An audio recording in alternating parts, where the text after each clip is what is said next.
poor mother takes her daughter for a walk with no money, but a young billionaire sees everything and does something unexpected.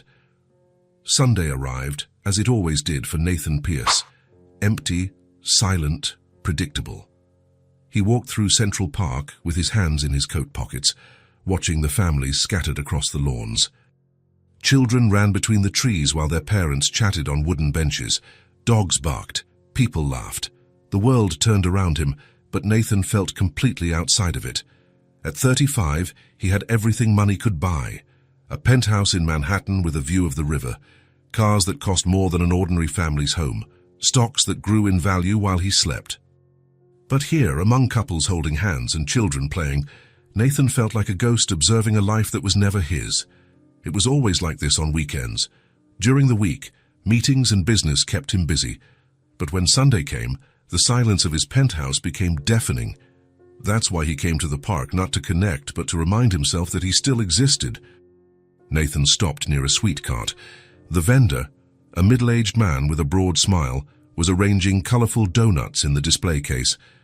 The sweet smell floated in the air, mixing with the scent of dry autumn leaves. It was then that he heard the voice, "Mommy, I wanted a donut." Nathan turned instinctively. The voice was small, delicate, filled with the kind of honesty that only children have. A blonde girl of no more than 5 years old was pointing at the cart, her blue eyes shining with desire. She wore a little pink jacket that had seen better days and sneakers with small holes on the side. Beside her, a young woman held her hand gently. Jenna. Nathan didn't know her name yet, but there was something about her that immediately caught his attention.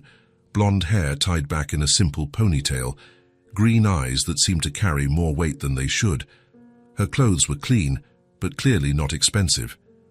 There was a quiet dignity in the way she stood, as if she were used to facing difficulties with her head held high. "I'm sorry, sweetie." Jenna knelt down to the girl's level, her voice soft but firm. "Mommy doesn't have any money right now." Nathan saw the child's expression change.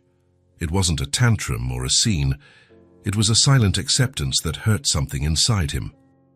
Chloe just nodded and held her mother's hand tighter, as if she wanted to comfort her too.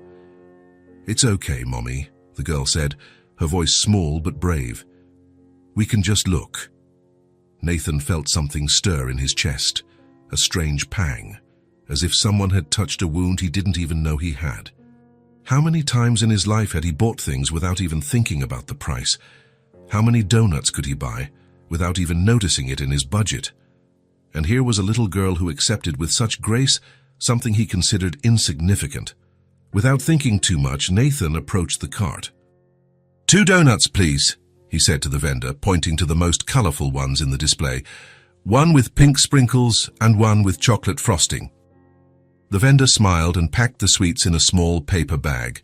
Nathan paid and turned towards the mother and daughter, who were watching the scene without understanding. "Excuse me," Nathan said, approaching slowly. He didn't want to scare them. "Sorry to interrupt, but I have an extra donut here." He held out the bag to Chloe, who looked first at her mother, then at him, her eyes wide. "For me?" she asked, incredulous. "Of course. I can't eat 2 by myself." Jenna immediately tensed up. Nathan could see the suspicion in her eyes, the way she instinctively pulled Chloe closer. It was a reaction he recognized, that of someone who had learned to be cautious with strangers, especially those who offered things for free. "You don't have to," Jenna started, but Nathan interrupted her gently. "Please, it would be a favor. I bought 2 without realizing." It was a lie, and everyone there knew it. But sometimes a kind lie was more beautiful than the raw truth. Chloe looked at her mother with those immense eyes, silently asking for permission. Jenna hesitated for a moment that seemed to last an eternity. Nathan could see the internal conflict, pride fighting against the desire to see her daughter happy. Finally, Jenna nodded. "You can thank the gentleman, Chloe." The girl took the bag as if it were a treasure. "Thank you, mister." Her voice was filled with a pure joy that made Nathan genuinely smile for the first time in weeks. "You're welcome, little one." Nathan expected Jenna to say something, but she just murmured a quiet, "Thank you," and started to walk away, holding her daughter's hand. It wasn't coldness, it was protection. Nathan recognized the gesture of someone who couldn't afford to trust easily. He stood still, watching them walk away. Chloe bit into the donut and exclaimed something to her mother, pointing to the colors of the sprinkles. Jenna smiled, the first real smile Nathan saw on her face, and nodded when her daughter offered her a bite. Nathan turned and started walking in the opposite direction, his hands back in his pockets. But something was different now. The park seemed the same. The families were still playing. The dogs were still barking. The world was still spinning. But something had changed inside him. It was a knot in his chest. Not of sadness exactly, but of something he couldn't name. Maybe it was the way Chloe had accepted her mother's no without a fuss, or how Jenna had fought to maintain her dignity, even in a difficult situation.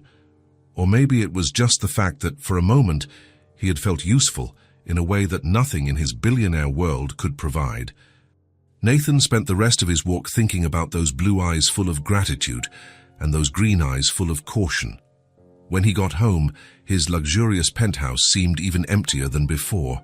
The silence echoed off the glass walls, reminding him that all the money in the world couldn't buy the one thing he truly wanted, a genuine connection. He sat on the Italian leather sofa and looked out the window. The city stretched out before him, but Nathan couldn't stop thinking about a little girl who had turned a simple donut into the best gift in the world, and about a woman who had taught her daughter that it was possible to be grateful, even when life didn't give you everything you wanted. Nathan slept that night with a strange feeling, as if something important had happened, even though he didn't know exactly what. It was the kind of restlessness that is born when life presents us with a first page we don't know if we'll want to read yet. Nathan spent the whole week thinking about them. It was ridiculous, he knew. A 5-minute interaction with two strangers shouldn't take up so much space in the mind of a man who managed a business empire. But there he was, in the middle of a board meeting, remembering the girl's blue eyes and the mother's cautious smile. On Thursday, during a video conference with investors from London, Nathan found himself wondering if they would return to the park on the weekend. On Friday, he cancelled a business dinner and went home early, just to stare out the window and think. When the following Sunday arrived, Nathan didn't hesitate. He was at the park before 9 in the morning, pretending to read a newspaper on a bench near the donut cart. He felt like a teenager waiting to see the girl he liked walk down the school hallway. It was pathetic and wonderful at the same time. At 10:15 they appeared. Jenna walked slowly, wearing the same coat as the week before. Chloe skipped beside her, pointing at the birds in the trees and talking non-stop. Nathan folded his newspaper and stood up, his heart beating faster than it should. It was Chloe who saw him first. "Mommy! Mommy!" She tugged on her mother's sleeve with enthusiasm. "It's the donut man?" Nathan saw Jenna follow her daughter's gaze to him. For a moment, their eyes met. There was something different in her expression today, less suspicion, more curiosity, as if she had also thought about him during the week. "Hi," Nathan waved, approaching slowly. "It's good to see you again." "Hi, donut man." Chloe ran up to him, stopping just a few feet away. "Do you come here every week?" "Sometimes," Nathan replied, smiling. "And you?" "We like to come here on Sundays," Chloe said, looking at her mother. "Mommy says it's good to get out of the house, and there are ducks in the pond." Jenna approached, more relaxed than the week before. "She loves the ducks," she explained, her voice softer. "She spends hours throwing breadcrumbs to them." "Really?" Nathan crouched down to Chloe's level. "I like the ducks too. Which one is your favorite?" "The big one that's always alone," Chloe answered immediately. "Mommy said he must be waiting for a girlfriend." Nathan laughed, a genuine sound that surprised him. It had been weeks since he had laughed like that. "Could be. Ducks are romantic." They walked together towards the pond, Chloe skipping ahead. Nathan noticed that Jenna no longer seemed in a hurry to leave. Her steps were slower, her shoulders less tense. "Thank you," she said suddenly, as Chloe got distracted watching a squirrel. "For the donut last week, Chloe hasn't stopped talking about it." "It was my pleasure," Nathan replied. "She's a special girl." "She is." Jenna's smile was small but genuine. Sometimes I think she's more mature than I am. They spent the next 20 minutes at the pond. Chloe threw pieces of bread that Jenna had brought for the ducks, narrating each of the animals' movements as if it were a revolutionary scientific discovery. Nathan sat on the grass next to Jenna watching. She has a lot of energy, Nathan commented. For when she's feeling well, yes. Jenna hesitated, then continued. She got sick a few weeks ago, nothing serious, just a bad cold, but it was hard to see her so quiet. Nathan noticed the change in her tone of voice, but he didn't ask any more questions. There would be time to better understand that story. After the pond, they walked to an area with some benches and large trees. Chloe found a butterfly and started following it, laughing every time it flew away. Does she like stories? Nathan asked suddenly. Loves them. I have a few books at home, but we've already read them all about 1,000 times. Nathan smiled. I have an idea.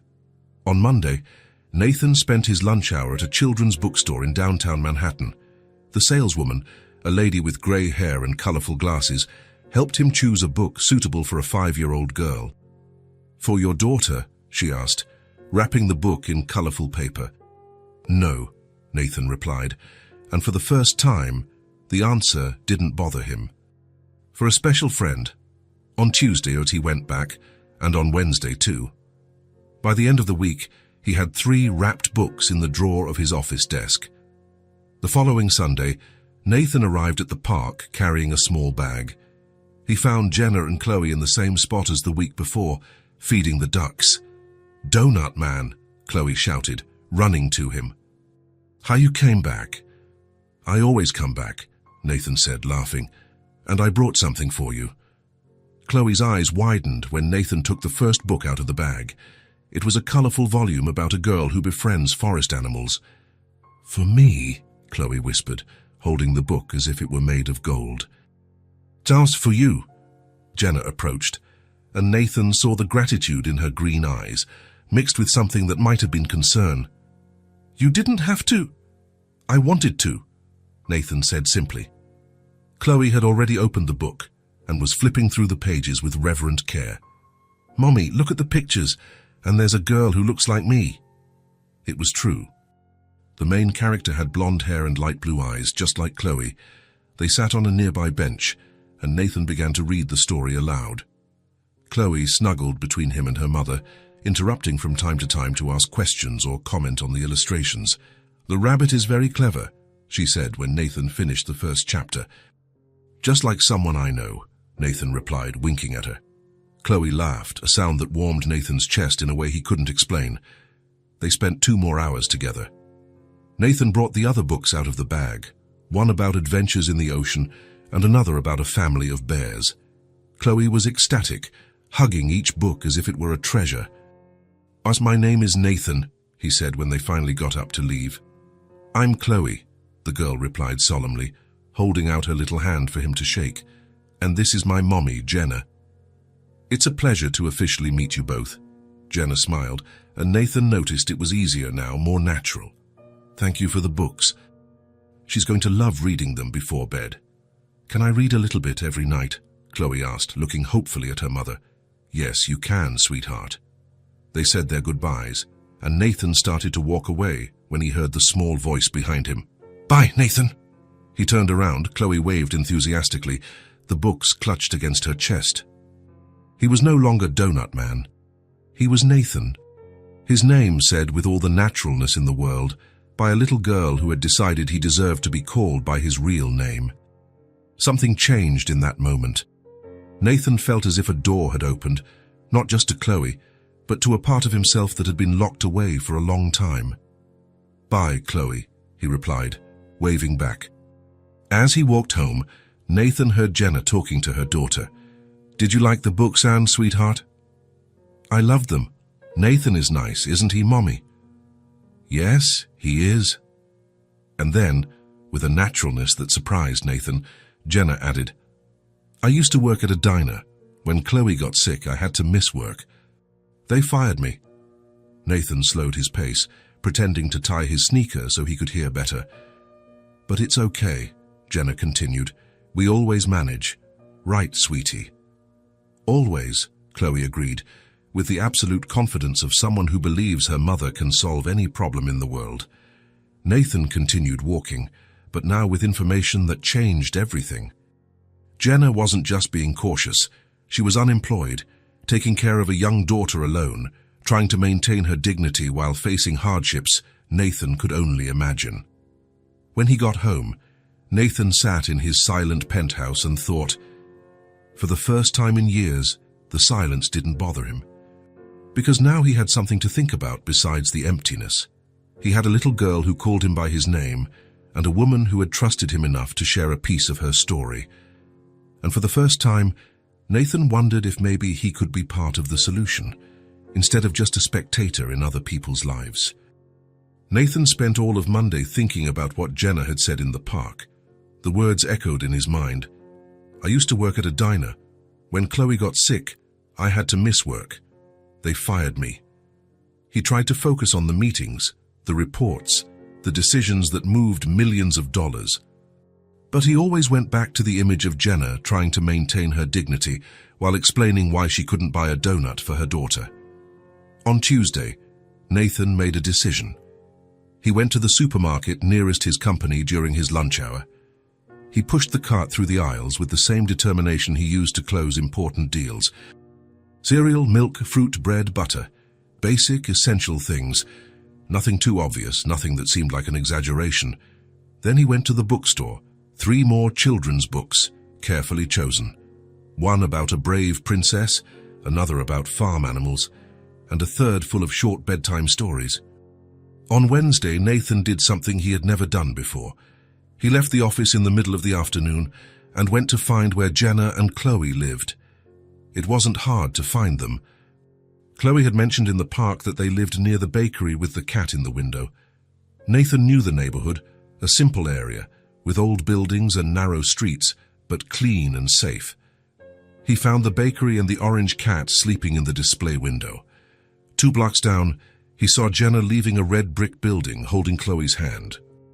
They were walking slowly, talking quietly. Nathan waited until they were out of sight, then approached the building. It was modest but well kept, with a small entrance and organized mailboxes. Apartment 3B, he discovered from the doorman, who recognized him when Nathan said he was a family friend. On Thursday, Nathan gathered his courage. He knocked on the door of apartment 3B at 4 in the afternoon, carrying 2 paper bags. He heard footsteps on the other side, then Chloe's voice. "Mommy, someone's at the door." The door opened, and Jenna appeared, wearing an apron over a simple t-shirt. Her blonde hair was in a messy bun, and there was a small smudge of flour on her face. When she saw Nathan, her green eyes widened in surprise. "Nathan," she looked at the bags, then at him, confused. "What are you doing here?" "Mommy, it's Nathan." Chloe appeared behind her mother, jumping up to try to see over her shoulder. "Hi, Nathan, did you come to visit us?" "Hi, Chloe." Nathan smiled at the girl, then looked at Jenna. "Sorry to show up unannounced. I brought a few things and—" "How did you find out where we live?" Jenna asked, and Nathan noticed the tension in her voice. The suspicion was back, that maternal protection he had seen before. "Chloe mentioned the bakery with the cat," Nathan explained quickly. "I just wanted to... Look, I brought some things I thought you might like." Jenna looked at the bags, then at Nathan, then at Chloe, who was practically vibrating with curiosity behind her. "What kind of things?" Jenna asked, cautiously. "A few books for Chloe, and..." Nathan hesitated. "Some things for the kitchen. Nothing major." "Mommy, let him in!" Chloe pleaded. "Please." Jenna was silent for a long moment. Nathan could see the conflict in her eyes. Pride fighting against need. Suspicion fighting against the desire to give her daughter a little joy. Finally, she stepped aside. "You can come in." The apartment was small but cozy.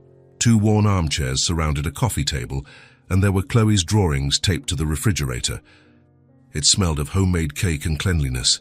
It was simple, but it was a home. Nathan placed the bags on the kitchen table. Chloe immediately approached, trying to peek inside. "Can I see?" she asked, looking at her mother. Jenna nodded, still tense. Nathan started taking things out of the bags. First, the books. which made Chloe let out a squeal of joy. Then the fruit, the milk, the bread, the cereal. "Nathan," Jenna began, and he could hear the resistance in her voice. "It's not charity," Nathan said quickly, before she could continue. "I just want to help."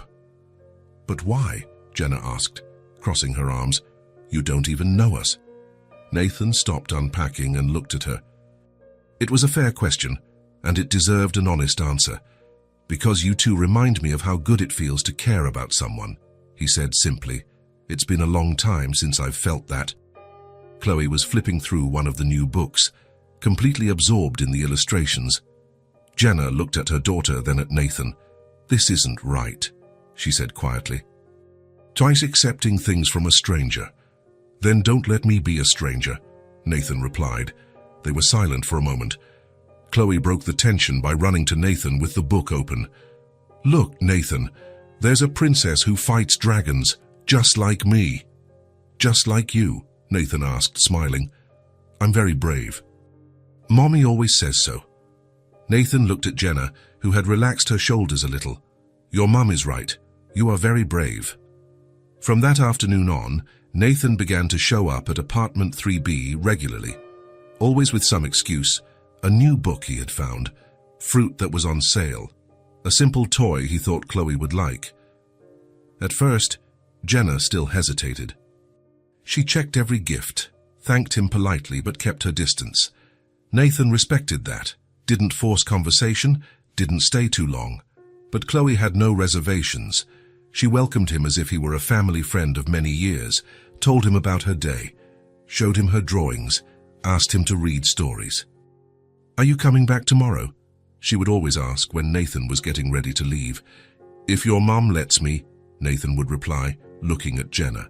And little by little, Jenna began to nod. First reluctantly, then with less resistance, finally with something that might have been expectation. In the third week, Nathan arrived at the apartment and found Chloe with a cold, lying on the sofa with a blanket. "She's better today," Jenna explained, stroking her daughter's hair. "Yesterday, she had a fever." Nathan sat on the floor next to the sofa and began to read a story in a low voice.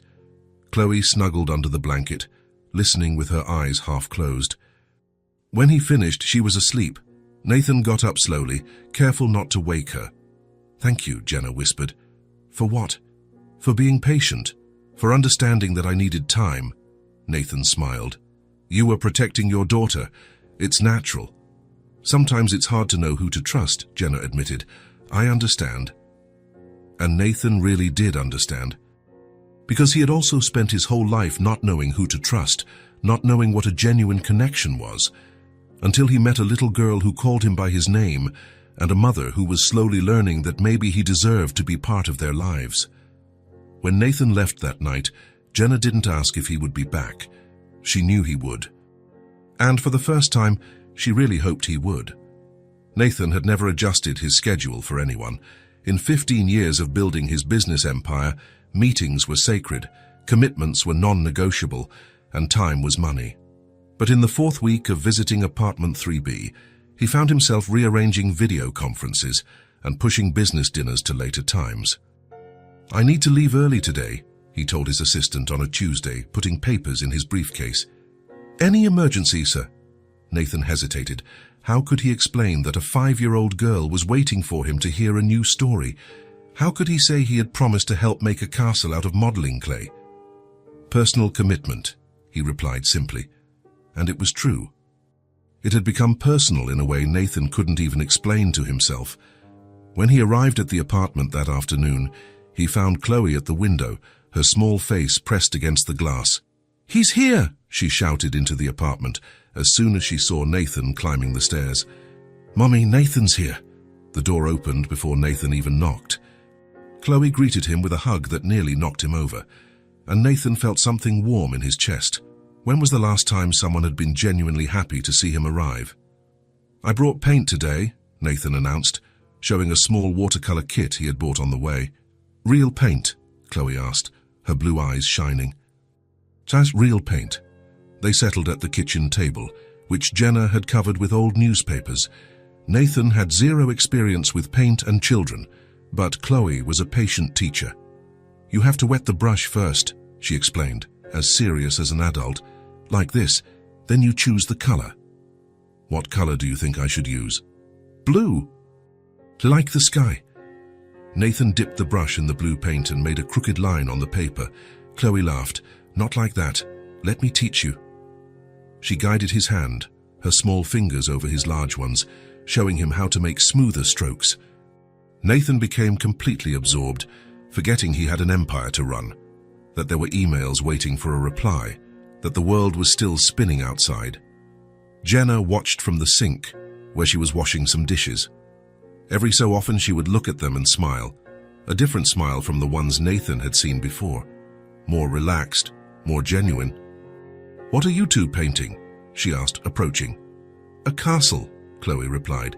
"Nathan is making the towers, and I'm making the princess." "And where is this castle?" "In a magical place where everyone is happy," Chloe said, with the naturalness of someone who believes in magical worlds. Nathan looked at her, then at Jenna. "Sounds like a good place." "It's the best place," Chloe agreed. That night, when Nathan got up to leave, Chloe asked, "Can you come back tomorrow?" "If your mom lets me." Jenna didn't hesitate.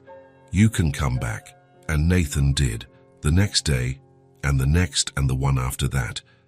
Slowly, without any of them fully realizing it, he began to become part of the routine of apartment 3B. On Tuesdays, they cooked together. Nathan discovered he didn't even know how to fry an egg properly, which amused Chloe immensely. "You're very bad at cooking," she would say, laughing as he broke the yolk for the third time.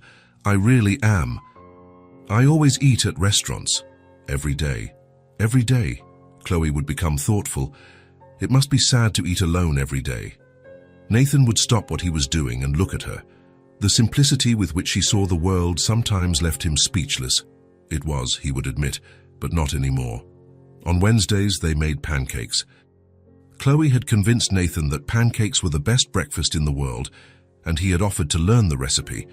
The first result was disastrous. Pancakes burned on one side and raw on the other. "You need to flip it faster," Jenna explained, taking charge of the pan. "Look!" She stood next to Nathan, guiding his hand on the spatula. Nathan noticed the soft scent of her hair, the concentrated way she bit her lip when she was focused on something.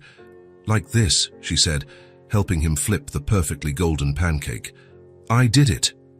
Nathan celebrated as if he had closed the deal of a lifetime. Chloe clapped her hands. "Now you know how to make real pancakes." On Thursdays, they drew. Nathan discovered he had zero artistic talent, but Chloe didn't care. She corrected his drawings with affection, patiently explaining why horses needed to have 4 legs and why flowers didn't grow in the sky. "You're getting better," she said one day, analyzing the crooked drawing of a house Nathan had made. "You think so?" "I'm sure. Last week your houses didn't even have doors." Nathan laughed. "That's true. How would people get in?" "Exactly. You always have to think about the people." On Fridays, they read. It was Nathan's favorite time. Chloe would snuggle between him and Jenna on the small sofa, and Nathan would read stories until she started to doze off. Sometimes he would invent different voices for the characters, which made Chloe laugh until she couldn't anymore. "Do the dragon's voice again," she would ask. Nathan would make a deep, scary voice, and Chloe would pretend to be scared, hiding behind her mother's hand. "Protect me, Mommy." "Always," Jenna would reply, kissing the top of her daughter's head. Nathan watched these exchanges with something he was beginning to recognize as envy. Not a bad envy, but the deep desire to be part of that kind of unconditional love. And little by little, he began to realize that he already was. Jenna started to laugh more, not just polite smiles, but real laughs that lit up her whole face. Nathan discovered that he loved making her laugh. Sometimes he would tell stories from the office, edited versions that didn't mention the figures involved, just the absurd situations that happened in the corporate world. Once, he told them on a Thursday, while they were painting, a client spent 2 hours in a meeting discussing the exact color of a button. 2 hours for a button. Jenna laughed. Really? Really? And in the end, He decided he didn't want a button at all. That's silly, Chloe commented seriously. Buttons are important. How do you close your clothes without a button? Excellent question, Nathan agreed. You should have been in that meeting. Chloe sat up straight, proud. I would have solved it quickly. Blue button. Done. Why blue? Jenna asked. Because blue is the most beautiful color in the world.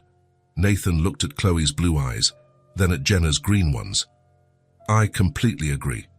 The connection between them deepened so naturally that Nathan sometimes forgot that this wasn't his real life. In apartment 3B, he wasn't a billionaire businessman. He was just Nathan, the man who burned pancakes, who drew three-legged horses, who made funny voices at story time. And he liked this version of himself much better. On a Saturday morning, Nathan arrived earlier than usual. He found Jenna in the kitchen, still in her pajamas making coffee. Her blonde hair was messy from sleep, and she looked younger, more relaxed. Sorry, I got here too early, Nathan said. No, it's fine. Want some coffee? Always. They sat at the kitchen table in the comfortable silence of people who no longer need to fill every space with words. Chloe was still asleep, and the house was quiet and cozy. Can I ask you something? Jenna said suddenly. Of course. What did you do before? Before you met us? Nathan thought about the answer. How could he explain a life that now seemed to belong to someone else? I worked a lot, he said finally. That's it. And were you happy? Nathan paused with the cup at his lips. I thought I was, but I don't think I knew what real happiness was. And now you know. Nathan looked around the small apartment, heard the soft sound of Chloe's breathing in the next room, felt the warmth of the coffee in his hands, and the quiet presence of Jenna beside him. I'm learning, he replied. Chloe appeared at the kitchen door at that moment, her hair standing on end and a teddy bear under her arm. Nathan, she said, still half asleep, did you come to make pancakes? If you want to. I always want to. And so another day began. Pancakes, only one burned this time. Drawings. Nathan managed to make a cat that actually looked like a cat, and stories at lunchtime. It was during the reading that Chloe grew quiet for a moment, looking out the window. I want to go back to school, she said suddenly. I miss my teacher. Nathan felt Jenna stiffen beside him. When he looked at her, he saw the sadness in her green eyes. It's expensive, Jenna said quietly, more to herself than to Chloe. Nathan closed the book slowly. He knew he needed to be careful, that Jenna was still sensitive about accepting help. Tomorrow I'll bring a real book, he said, looking at Chloe. A good one. What kind of book? Chloe asked, curious. The kind that teaches important things. What kind of thing do you want to learn? Everything, Chloe replied immediately. I want to learn about animals, and about the planets, and about how to make cakes, and about how flowers grow. Nathan smiled. Then I'll bring books about all of that. Really? Really? Jenna watched the conversation in silence. Nathan could see the conflict on her face, gratitude fighting with concern, relief fighting with pride. But there was something else there, something that made Nathan's heart race. There was affection. There was trust. There was, perhaps, the beginning of something deeper. When Nathan said goodbye that afternoon, Chloe hugged him tighter than usual. Thank you for the books you're going to bring, she said. You're welcome, little one. Nathan? Yes? You're my favorite friend. Nathan knelt down to her level. You're my favorite friend too. And Mommy, Nathan looked at Jenna, who was watching the scene with shining eyes. Your mommy is very special too, he said. When he left the apartment that night, Nathan had two certainties. He was going to get the best educational books that existed, and he was completely lost in these two blonde, light-eyed people who had changed his life without even realizing it. And for the first time, being lost felt like exactly the right place to be. Jenna was in line at the supermarket on a Thursday afternoon when her life changed completely. The supermarket was busier than usual, with long lines stretching down the aisles.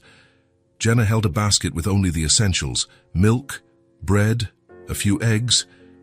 She had counted and recounted the coins in her wallet 3 times before leaving home. calculating exactly what she could buy with the last $15 she had. The line moved slowly, and Jenna distracted herself by watching the people around her. A mother was trying to calm a crying baby. An elderly man was flipping through discount coupons. Everything was normal, everyday, comforting in its simplicity. It was when her gaze passed over the magazine rack that her breath caught. There, on the cover of Forbes, was the face she had come to know over the past few weeks. The same gentle smile, the same eyes that made Chloe laugh, the same man who had burned pancakes in her kitchen just 2 days before. But the headline of the article made Jenna's world collapse. Nathan Pierce, the discreet billionaire behind an empire. For a moment, Jenna thought she was seeing things. She blinked several times, thinking it was some kind of illusion, that fatigue was playing tricks on her mind, but no, it was him. It was definitely Nathan. With trembling hands, she picked up the magazine. The lady behind her in line grumbled something about the delay, but Jenna didn't even hear her. She was completely absorbed in the words that danced on the page.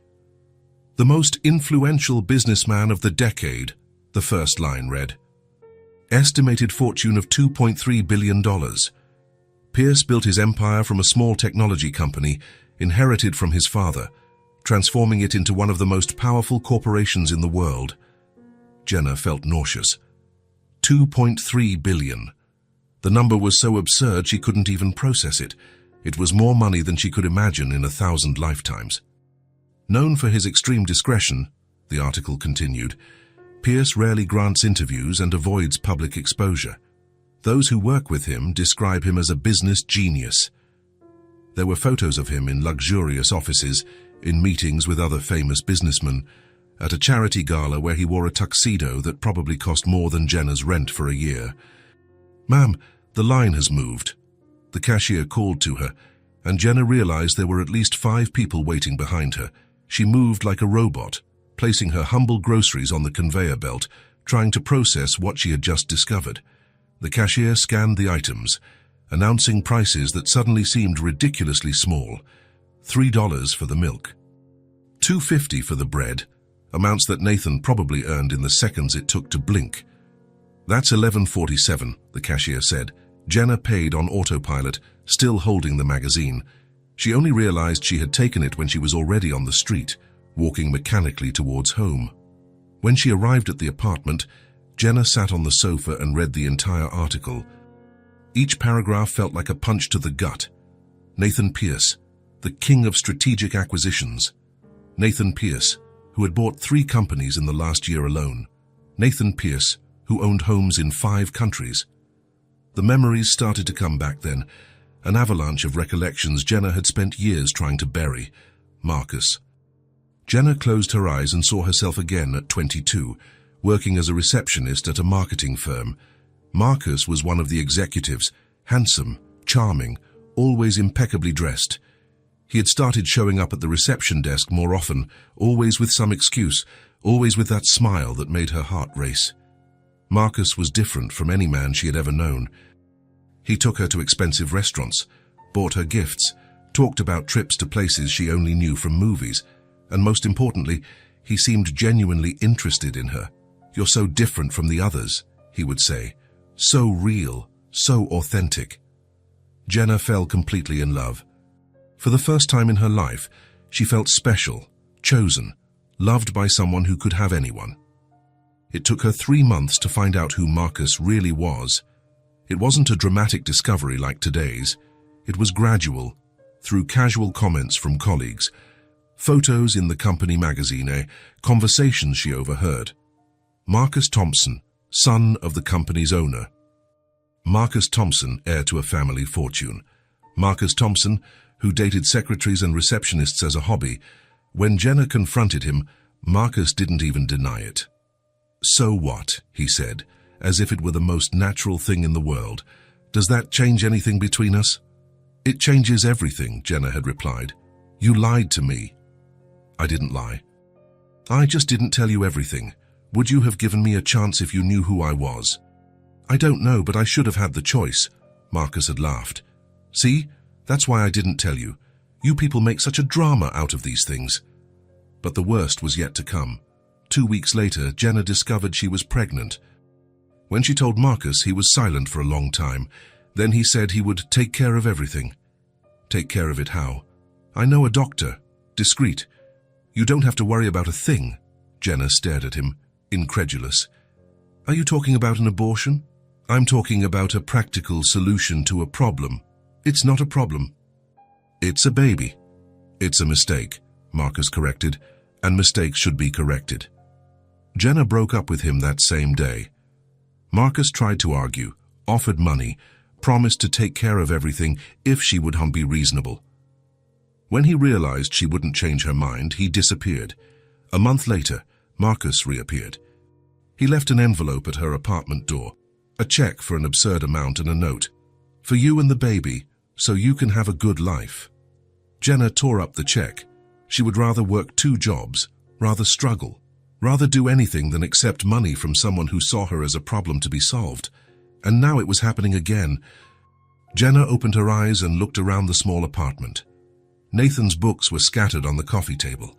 The teddy bear he had given Chloe was on the sofa. On the refrigerator, there were still the fruit-shaped magnets he had brought last week. Evidence of a lie. Crumbs of charity disguised as friendship. "Mommy!" Chloe appeared at the bedroom door, holding one of the books Nathan had brought. "Are you okay? Are you crying?" Jenna touched her own face and realized she was indeed crying. She quickly hid the magazine under a cushion. "I'm fine, sweetie. Just a little tired." "Is Nathan coming today?" "I want to show him the drawing I made for him." The question was like a stab wound. Jenna looked at her daughter, her blue eyes shining with expectation, her sweet smile, the total innocence of someone who had no idea the world was falling apart. "I don't know, honey. I hope so." "He said he was going to bring more books today." Chloe went back to her room, and Jenna sank deeper into the sofa. How could she explain to a 5-year-old that the friend she adored wasn't who she thought he was? 5 o'clock arrived as always. Jenna heard the familiar footsteps on the stairs, the familiar knock on the door. For a moment, she considered not opening it. Pretending she wasn't home, postponing this inevitable conversation. But no, if there was one thing Marcus had taught her, it was that lies only grow when you ignore them. "Mommy, it's Nathan!" Chloe shouted, running to the door as she always did. Jenna took a deep breath and opened the door. Nathan was there with his usual smile, carrying a bag that probably contained more expensive gifts disguised as simple gestures. When he saw Jenna's face, his smile faltered. "Hi," he said. And there was something in his voice that suggested he knew something was wrong. "Hi, Nathan!"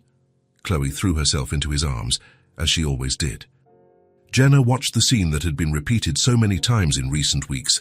Chloe smiling, Nathan laughing, the two of them hugging as if they were a real family. But now she saw everything differently. "Chloe, go play in your room for a little bit," Jenna said, her voice firmer than she intended. But I want to play with Nathan," Chloe protested, still clinging to him. "Go on, sweetie, just for a few minutes." Chloe looked confusedly between her mother and Nathan. She was only 5, but she was smart enough to feel the tension in the air. "Is everything okay?" she asked, worried. "Everything's fine," Jenna lied. "Asin, go on, honey." Chloe obeyed reluctantly, but kept looking over her shoulder as she walked away. When they were finally alone, Jenna turned to Nathan. He had entered the apartment but remained standing near the door, as if he knew he wouldn't be welcome. Jenna went to the sofa and picked up the magazine. When Nathan saw the cover, his face turned pale. "Jenna?" "Nathan Pierce," she said, reading the headline aloud. "The discreet billionaire behind an empire." Nathan closed his eyes and sighed deeply. "I can explain." "Can you?" Jenna laughed, but there was no humor in her laughter. "Can you explain how a billionaire decides to have fun pretending to be a normal person? It's not like that." "Then what is it?" Jenna interrupted, her voice rising. "What are we to you, Nathan? A hobby? A social experiment?" Nathan took a step towards her, but Jenna instinctively backed away. "You two are the best thing that's ever happened to me," he said, and there was a raw sincerity in his voice that Jenna didn't expect. "A lie," she replied. "A lie like everything else you've said and done here." I never lied to you. You hid who you were, Jenna said, her voice trembling with restrained anger. Why? Nathan was silent for a moment, visibly struggling with the words. I'm tired of being seen only as a businessman, he said finally. Most people only get close for their own interests. With you, I could just be Nathan. Just Nathan, Jenna repeated, incredulous. You think that justifies the lie? I didn't lie.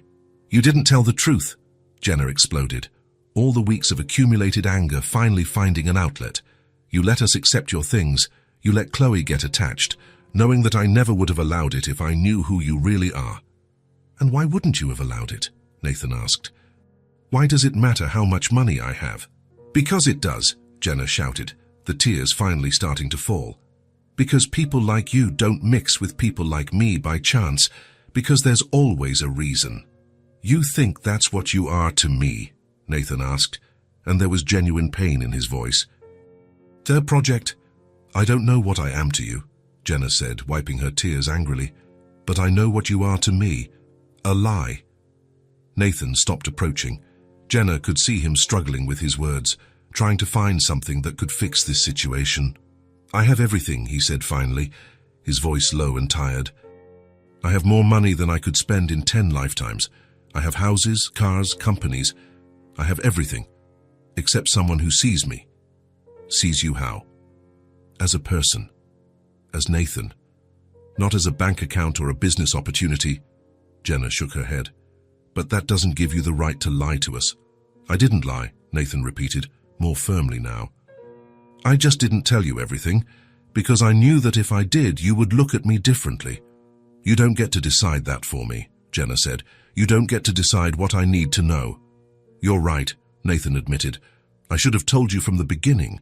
Yes, you should have. But everything that happened between us was real, Nathan insisted. Every conversation, every laugh, every moment with Chloe, that was real. Jenna wiped away more tears.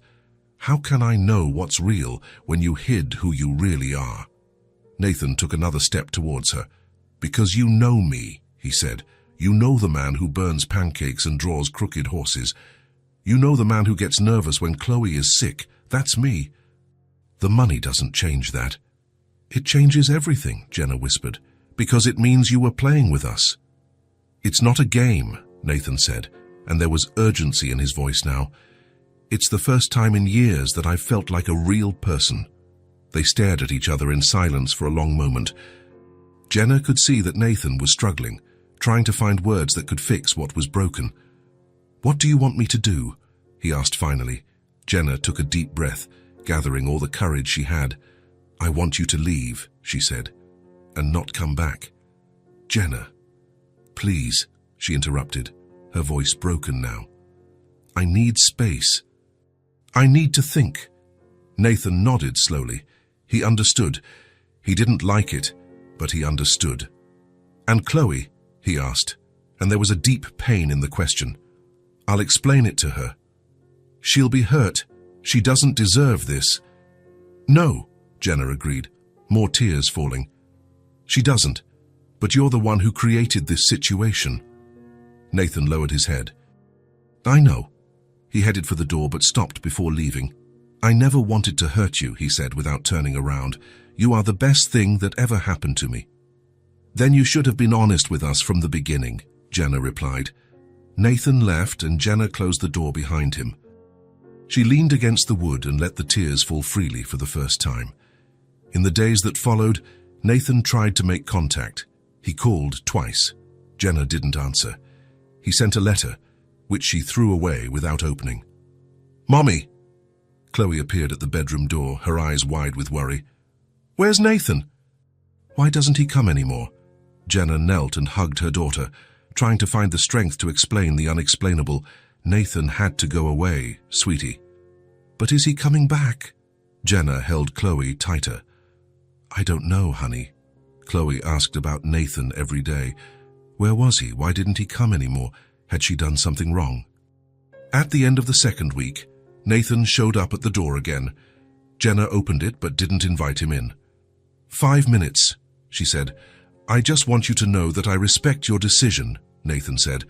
But I also want you to know that I don't regret meeting you. You should, Jenna replied. Nathan nodded. If you ever want to talk, you know where to find me. Jenna closed the door without answering. That night, Chloe asked once more, is Nathan coming back? And for the first time, Jenna answered honestly, I don't know, sweetie. Because despite all the anger, despite all the disappointment, a small part of her missed that man who drew crooked horses and made funny voices at story time. A small part of her missed Nathan, just Nathan. 3 weeks passed in silence. Nathan didn't appear at the door of apartment 3B. He didn't call. He didn't send messages. He didn't try to force a conversation that Jenna had made clear she didn't want to have. For the first time since they met, he completely respected the boundaries she had set. And that should have relieved Jenna. It should have confirmed that she had made the right decision. But strangely, Nathan's total absence bothered her more than his previous attempts at contact, because it meant he had really given up. Jenna woke up every morning hoping to find some sign of him. A letter under the door, a phone call, flowers left discreetly on the stairs. Anything to prove that she still mattered to him. But there was nothing, just the silence she had asked for, and that silence was becoming deafening. Mommy, why are you sad? Chloe asked on a Tuesday morning as they were having breakfast. She stirred her cereal in the bowl without much interest. Her blue eyes focused on her mother's face. I'm not sad, sweetie, Jenna lied, forcing a smile. Just thoughtful. Are you thinking about Nathan? The question hit Jenna as it always did. Direct, innocent, impossible to avoid. Chloe asked this question every day, sometimes several times a day, as if repeating it could bring Nathan back. Sometimes, Jenna admitted. It was useless to lie to a 5-year-old who read her expressions better than any adult. I think about him too, Chloe said, stirring her cereal with her spoon, all the time. Jenna felt her heart ache. This was the hardest part of it all, seeing Chloe suffer over a situation she couldn't understand. How do you explain to a child that the friend she adored had lied about who he was? How do you explain concepts like betrayal and disappointment to someone who still believed in happy endings? Is he coming back? Chloe asked for the 1,000th time. I don't know, honey. But do you want him to come back? Jenna paused with the coffee cup at her lips. It was a question she had been avoiding answering, even to herself. It's complicated, she said finally. Why is it complicated? Either you want him to, or you don't. The simple logic of a child. To Chloe, the world was divided into clear categories, good things and bad things, people you like and people you don't. There was no room for conflicting feelings or ambiguous situations. Sometimes grown-ups feel several things at the same time, Jenna explained. I can miss someone and be upset with that person too. Chloe considered this for a moment. Like when I get mad at you but I still love you. Exactly like that. So you love Nathan. Jenna almost choked on her coffee. It's different, Chloe. But you miss him? I do. It was the first time Jenna had admitted it out loud, and the truth sounded strange in her own ears. Yes, she missed Nathan. She missed the conversations, the laughter, the way he looked at Chloe with genuine affection. She missed the company, the feeling that she wasn't alone in the world. But missing him didn't erase the pain of betrayal. The days continued to pass in a strange routine. Jenna looked for a job, took care of Chloe, organized the house, did all the normal things she had done before Nathan appeared in their lives. But everything seemed harder now, heavier. It wasn't just his absence, and it was the absence of the hope he had brought. During those weeks he was present, Jenna had allowed herself to imagine a different future. A future where she wasn't alone, where Chloe had a father figure, where there was laughter and conversation and someone to share the weight of responsibilities. Now she was back to reality. Alone again, trying to be everything for Chloe, trying to be strong when all she wanted to do was cry. Chloe was different too, quieter, less energetic. She still played, still laughed, was still a normal 5-year-old. But there was a melancholy about her that didn't exist before. She waited by the window every afternoon, looking out at the street as if Nathan might appear at any moment. Maybe he's traveling, she would say sometimes. Maybe he'll come back when his trip is over. Jenna didn't have the heart to destroy that hope, so she would just nod and change the subject. It was on a Thursday, 3 weeks and 2 days after her last conversation with Nathan, that Jenna found the letter. She was coming back from the supermarket when she saw the white envelope on the floor near her apartment door. There was no name, no address, just a simple envelope, apparently left there on purpose. Jenna looked around. The hallway was empty. No sign of who had left the letter there. With her heart beating faster, she picked up the envelope and went up to the apartment. Chloe was watching cartoons on television, completely absorbed in a story about brave princesses. Jenna sat in the kitchen and opened the envelope with trembling fingers. Inside was just a piece of paper, folded once. The handwriting was clear, familiar. "If you ever want to talk, I'll be here. Nathan." Nothing more. No explanations, no apologies, no attempts to justify what had happened. Just an open door, in case she wanted to walk through it. Jenna read the note 3 times, then folded it carefully. For a long moment, she sat in the kitchen holding the paper between her fingers. Part of her wanted to tear up the letter, throw it away, as she had done with the previous one. Not even give Nathan the satisfaction of knowing she had read it. But a bigger part of her wanted to keep those words. She got up and went to her room. She opened the dresser drawer, the one where she kept important documents and a few keepsakes. She placed the letter there, under some old photos of Chloe as a baby. "Mommy!" Chloe appeared at the door. "Who were you talking to?" "I wasn't talking to anyone, sweetie, but I heard you talking." Jenna realized she must have sighed or muttered something without noticing. "I was just thinking out loud, thinking about Nathan." "Maybe." Chloe came closer and hugged her mother's legs. "I think about him when I'm alone too. Do you think he thinks about us?" Jenna looked at the closed drawer where the letter was kept. "I think so, honey. How do you know?" "I just know." That night, after putting Chloe to bed, Jenna sat on the sofa and stared at the television without really watching. Her mind was on the letter, on the simple words that meant so much. "If you ever want to talk, I'll be here." It wasn't a demand, it wasn't pressure. It was just a silent promise that the door was open in case she decided to knock. And for the first time in weeks, Jenna didn't feel completely alone. The silence was still there. Nathan was still not part of their routine. Chloe still asked about him every day. Jenna still woke up expecting signs from him that didn't come. But there was something different about the silence now. Before, it was heavy, oppressive, final. Now it was expectant, as if it were a pause, not an end. "If you ever want to talk, I'll be here." Jenna kept those words in her heart, along with the letter in the drawer. She didn't know if she would ever have the courage to talk to Nathan again. She didn't know if she could forgive the lie, if she could trust him again. But knowing the option existed changed everything.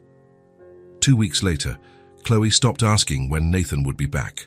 Instead, she started saying, "If Nathan comes back." A small change of words that showed she was beginning to accept that maybe he wouldn't return. But Jenna noticed that she still waited by the window in the afternoons, still kept the books Nathan had given her in a special place, still talked about him as if he were a friend who had moved far away, not someone who had disappeared forever. And Jenna also still kept the letter.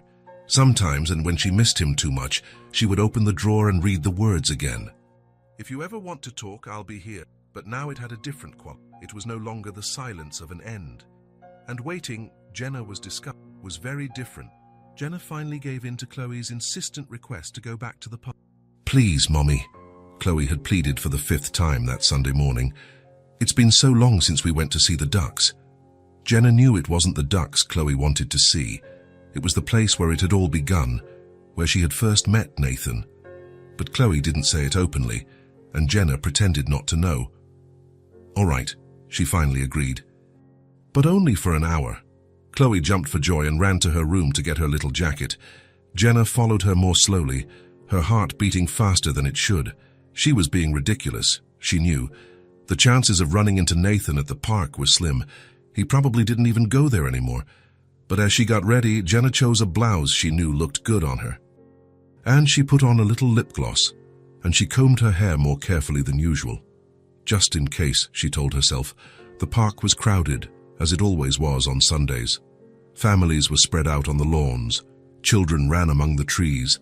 Couples walked hand in hand. The world kept spinning as it always had. Chloe ran ahead, towards the pond where the ducks were. Jenna followed more slowly, her eyes automatically searching for a familiar face among the people. "Mommy, look!" Chloe shouted, pointing to the water.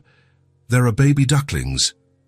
Jenna approached the pond and saw a family of ducks swimming near the edge. The mother duck led the way, followed by 4 small ducklings trying to imitate her every move. "Wait, they're beautiful," Jenna agreed, sitting on a nearby bench. It was good to be here, she realized. The park had always been a refuge for them, a place where they could forget their worries and just exist. Chloe threw breadcrumbs she had brought, chatting excitedly with the ducks as if they could understand her. Jenna watched, a small smile on her face. Maybe coming to the park had been a good idea after all. It was then that she heard the voice. "Look, the donut man!" Jenna turned so quickly she almost lost her balance. Chloe was standing at the edge of the pond, pointing to a figure walking towards them. Nathan, he looked different, thinner maybe, his hair a little longer. He was wearing jeans and a simple t-shirt, clothes Jenna had never seen on him. He looked younger like this, more like the Nathan she had known before she found out who he really was. For a moment, they just looked at each other. Nathan stopped where he was, clearly unsure if he should approach. Jenna was frozen on the bench, her heart beating so loud she was sure he could hear it. It was Chloe who broke the stalemate. "Nathan!" she shouted, dropping the bag of crumbs and running towards him. Nathan knelt and opened his arms, receiving Chloe in a hug that lasted longer than usual. Jenna could tell by the way he held the girl that he had missed her as much as she had missed him. "Hi, little one," Nathan said, his voice a bit choked up. "How are you?" "Good, but I missed you," Chloe replied with the brutal honesty of children. "Why did you disappear?" Nathan looked over Chloe's head at Jenna, who was still sitting on the bench. "I had to take care of some things," he said, "but I always thought of you. Always and always. Always and always." Chloe smiled, satisfied with the answer. Then she took Nathan's hand and started pulling him towards the bench where Jenna was sitting. "Come see the baby ducklings. There are 4 of them, and one is really tiny." Nathan let himself be dragged, but his eyes remained on Jenna. She could see the hesitation in them, the silent question of whether he was welcome. Jenna said nothing, but she also didn't get up to leave. "Look, Mommy," Chloe said when they reached the bench. "Nathan's back." "I see that," Jenna replied quietly. Nathan stood for a moment, clearly unsure if he should sit down. Jenna gave a small nod towards the bench, a silent invitation. He sat down, leaving a space between them. Chloe immediately squeezed in the middle, starting to chatter excitedly about the ducks, the drawings she had made, about everything that had happened in the weeks he had been away. Nathan listened with full attention, asking questions, laughing at the right moments, as if there was nowhere else in the world he would rather be. Jenna watched the interaction, feeling her heart warm and ache at the same time. It was impossible to deny that Chloe was happier in Nathan's presence. It was impossible to deny that she also felt more complete when he was there. But it was also impossible to forget the pain of the last few weeks.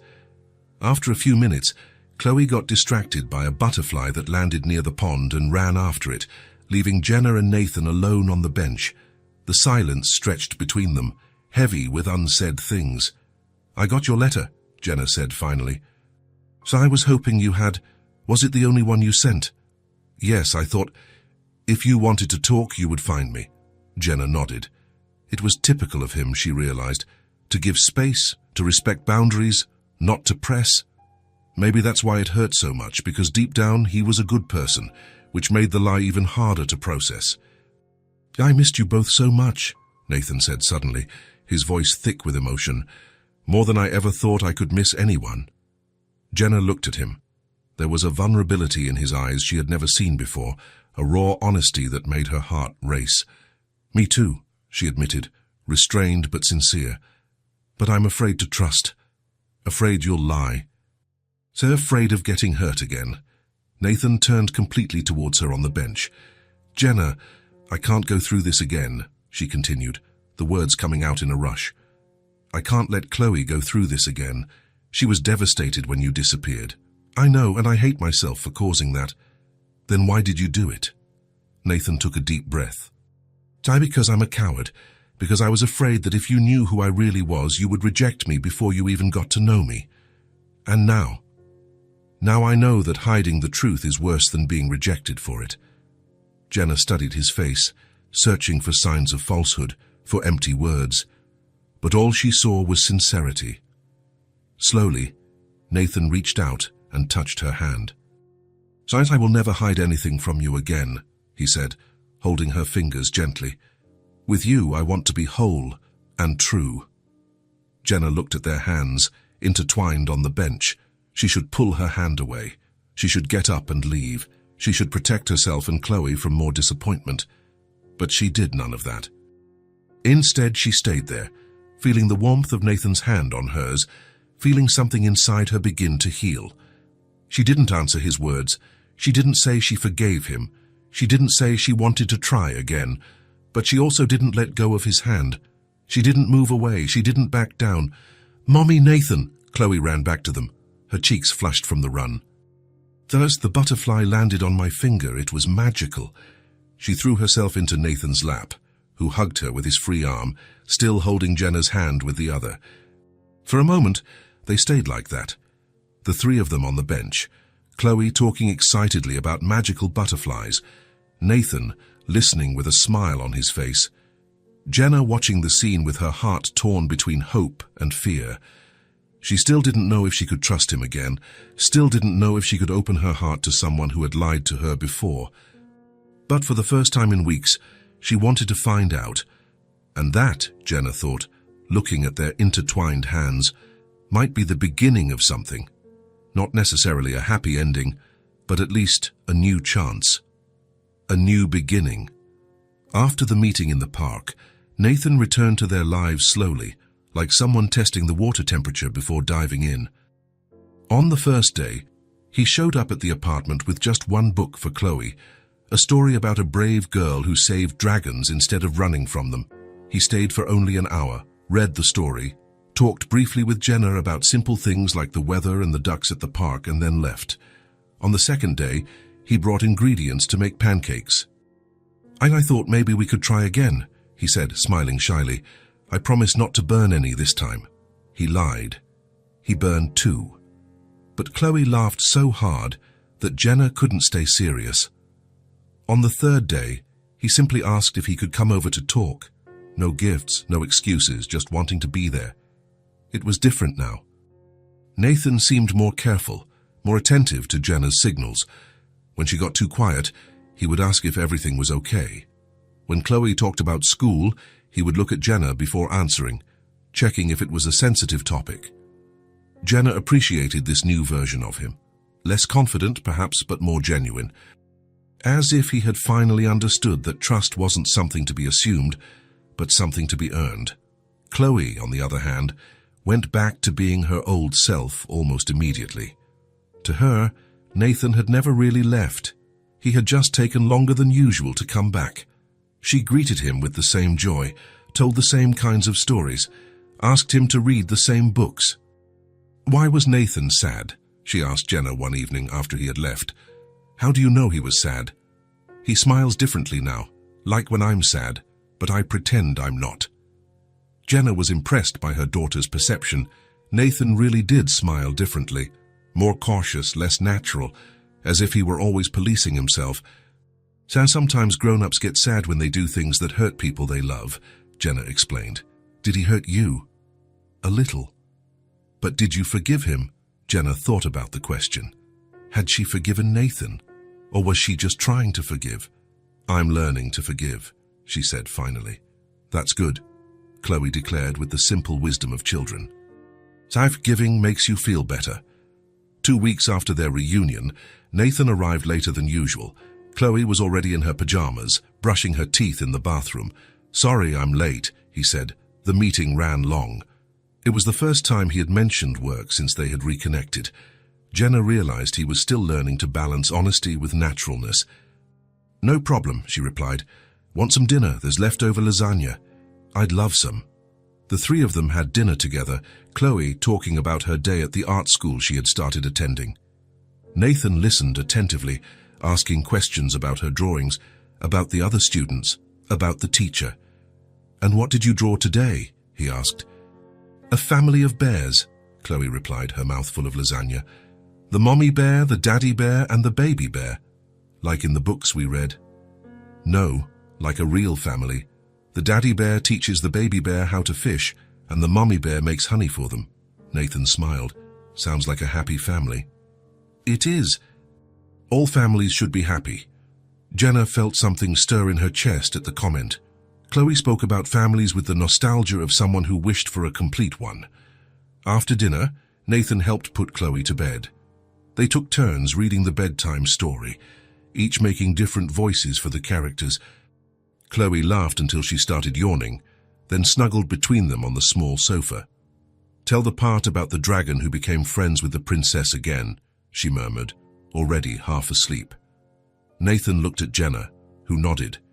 He began to retell her favorite part of the story, his voice low and soft. Chloe fell asleep before he finished. Together, they carried her to her room and put her in bed. Nathan stood for a moment looking at her sleep, a tender expression on his face. "She's grown," he said quietly. "Kids grow up fast." "I missed everything, her smiles, her questions, even the stories she makes up." They went back to the living room, where Jenna made tea for both of them. It was the first time in weeks they had been completely alone, without Chloe's lively presence to fill the silences. "Jenna," Nathan said after a few minutes of comfortable silence, "can I say something?" "Of course." Nathan put his cup on the table and turned to her on the sofa. "I've always wanted a family," he began, his voice low and honest. "Since I was a kid, I dreamed of having a house full of laughter, conversations at the dinner table, someone to take care of and who would take care of me." Jenna listened in silence, feeling the weight of his words. "I never had that," Nathan continued. "My parents died when I was young. I never married, never had children. I always thought it was too late, that I had missed my chance." He paused, taking a deep breath. "With you two, I already feel like part of a family. With you two, I feel like I've finally found where I belong." Jenna felt her eyes start to burn. There was so much sincerity in his voice and so much vulnerability. "If you'll let me," Nathan said, taking her hand gently, "I want to be more than a friend to both of you." Jenna looked at him, really looked. She saw the hope in his eyes, saw the fear too. She saw a man who had made a mistake, who had learned from it, and who was asking for a second chance. "Nathan, you don't have to answer now," he said quickly. "I just wanted you to know how I feel."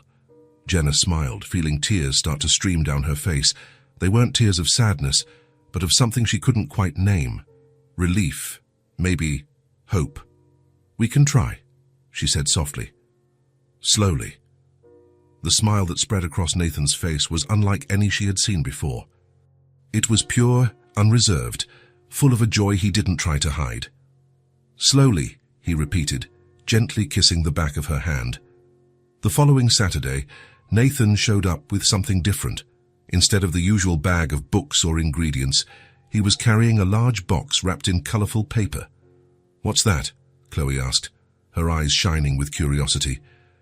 "A present," Nathan replied, "but it's too big to open in here. Let's go outside." They went down to the common area of the building, where there was a small courtyard. Nathan placed the box on the ground and helped Chloe remove the paper. When the contents were revealed, Chloe let out a cry of joy. A bicycle! It was a small bicycle, perfect for a 5-year-old. Pink with white details, with a basket on the front and training wheels on the sides. "Is it mine?" Chloe asked, incredulous. "Yours," Nathan confirmed. "I thought you might want to learn how to ride." Chloe threw herself into his arms, hugging him with all the strength her small legs allowed. "Thank you, thank you, thank you." Jenna watched the scene with a tight feeling in her heart. It was an expensive gift, she knew, but she also knew that Nathan wasn't trying to buy Chloe's affection. He was genuinely happy to see her joy. Did you know how to ride a bike when you were little? Chloe asked Nathan. I learned when I was 6. My dad taught me. Can you teach me? It would be an honor. The first attempts were disastrous. Even with the training wheels, Chloe was too nervous to keep her balance. She gripped the handlebars so tightly that her knuckles turned white. Relax, Nathan said, running alongside her while holding the bike. Trust me. I won't let you fall. What if I fall? If you fall, I'll help you up and we'll try again. Little by little, Chloe gained confidence. Nathan was incredibly patient, never getting annoyed when she planted her feet on the ground or when she screamed in fear. He would just stop, calm her down, and they would start over. You're doing great, he would say. Very well. Jenna watched from a nearby bench, impressed by Nathan's patience. He seemed genuinely happy to spend the whole afternoon teaching Chloe, even when she fell and scraped her knee, even when she cried in frustration. I can't do it, Chloe said after a particularly bad fall. You can, Nathan said, helping her up. You're the bravest girl I know. Dragons tremble when they see you coming. Chloe laughed through her tears. Dragons don't exist. They don't. Then what are these fears you face every time you get on the bike?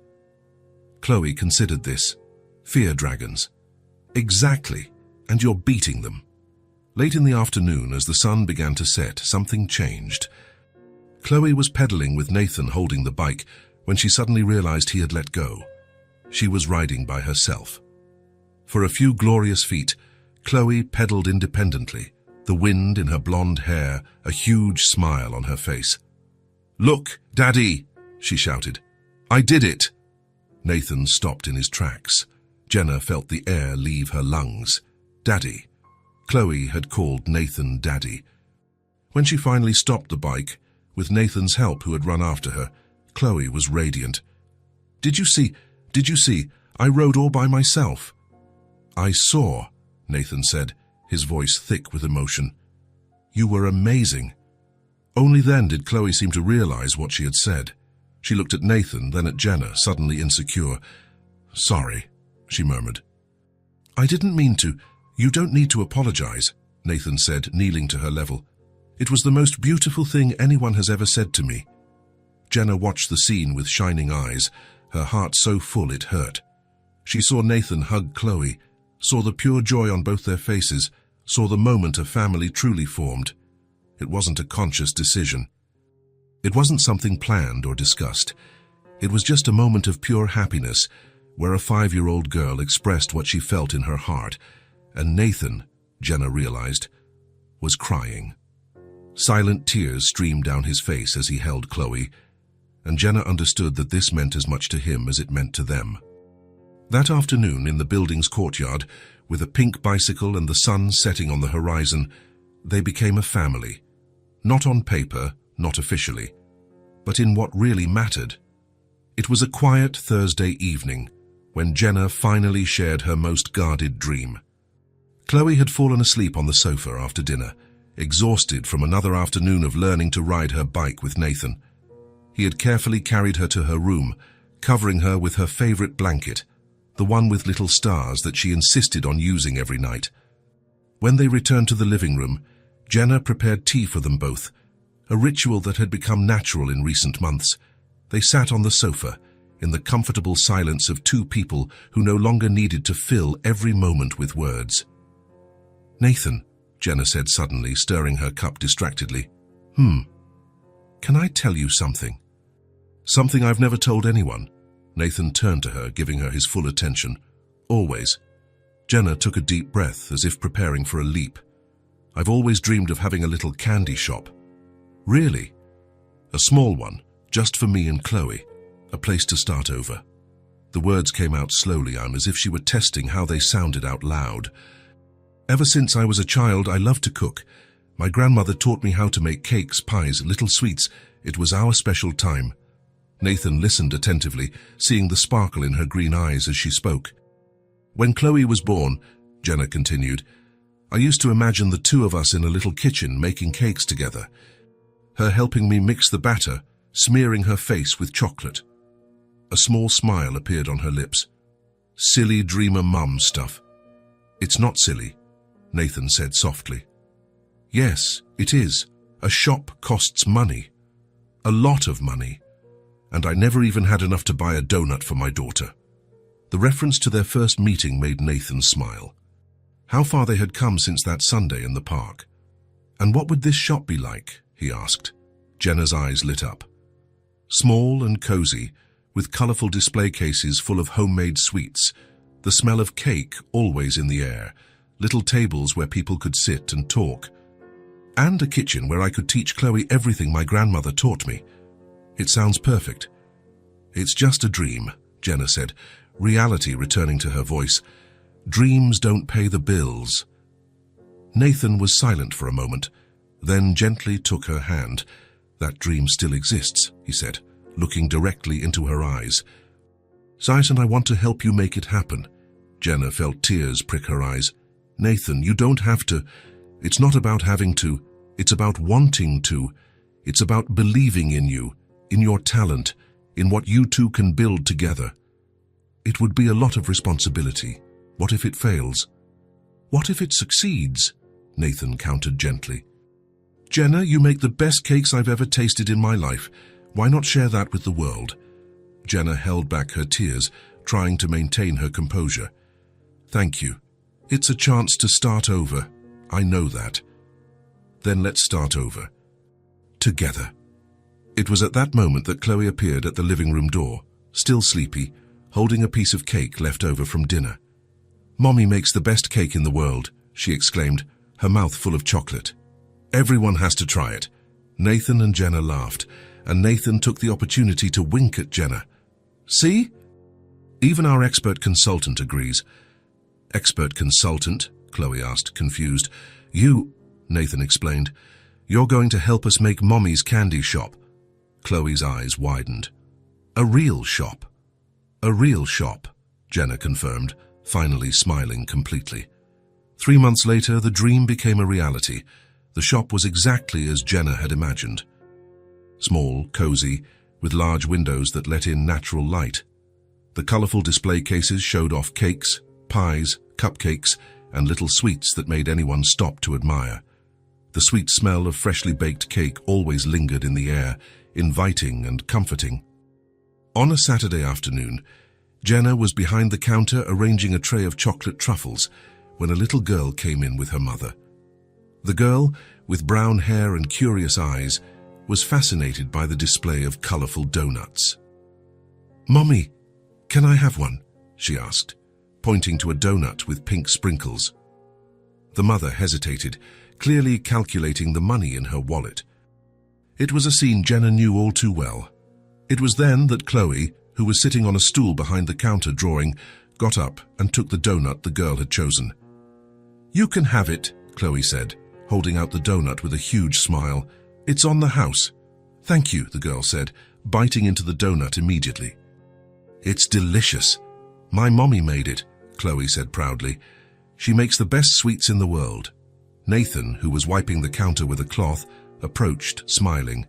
Looks like we have a new tradition here. Jenna arranged the tray of truffles, watching the interaction with a full heart. A tradition. The first donut of the day is always on the house, Nathan suggested, for someone who needs a little sweetness in their life. The little girl and her mother left the shop smiling, and Jenna looked around the space they had created together. Chloe had returned to her drawings, her legs swinging on the stool. Nathan was finishing wiping the counter, whistling a soft tune. It was exactly as she had dreamed, even better. Nathan, she called softly. Yes? Thank you, for believing in my dream, for helping us build this. Nathan stopped cleaning and looked at her. Thank you for letting me be a part of it. Chloe looked up from her drawing. What are you guys doing? Being grateful, Jenna answered. For having each other, Nathan said, running a hand through Chloe's blonde hair. For having this shop, for having a family. I'm grateful too, Chloe said. Because now I can give donuts to sad kids, just like Nathan did for me. Jenna and Nathan looked at each other over Chloe's head, both understanding that they had created something much bigger than a simple candy shop. As the sun began to set, they closed the shop together. Chloe put away her drawings while Jenna cleaned the last tray, and Nathan organized the chairs. Before leaving, Jenna looked one last time at the space that was now theirs. The shop's name, Sweet Dreams, shone softly in the display window. Family, truth, a new beginning. It had all started with a simple donut on a sunny Sunday, and now there they were, a real